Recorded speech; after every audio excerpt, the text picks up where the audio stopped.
आसूची दुई लघुचाप आज्ञा हाँ एवं लाटेस्ट न्यूज आसूची कि राज्य में मौसुमी वर्षा जारी 6टा जिला को प्रबल वर्षा नहीं येलो वार्निंग जारी करिछि पाणीपाग विभाग।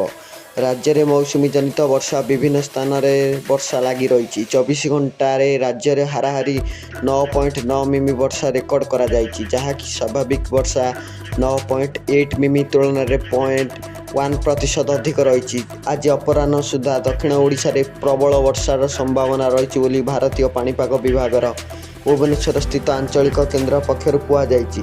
आसंता 24 घंटा मध्य राज्य में पुरी, गंजाम, गजपति, रायगड़ा, कोरापुट और मालकानगिरी प्रभृति 6टी जिले में यह समय अवधि मध्य प्रबल वर्षार संभावना रही। एपरिक स्थल विशेष वर्षार परिमाण 7 ରୁ 11 मिमी पर्यंत होईपारे।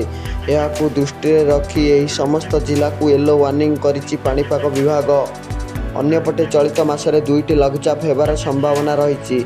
18 ରୁ 21 मध्य उत्तर पश्चिम बंगोपसागर लघुचाप होईपारे। यार प्रभाव में राज्य में मध्यमरू अधिक वर्षा हेबो। सेहीपरि चतुर्थ सप्ताह केंद्रीय पूर्व बंगोपसागर में आउ एक लघुचाप होईपारे।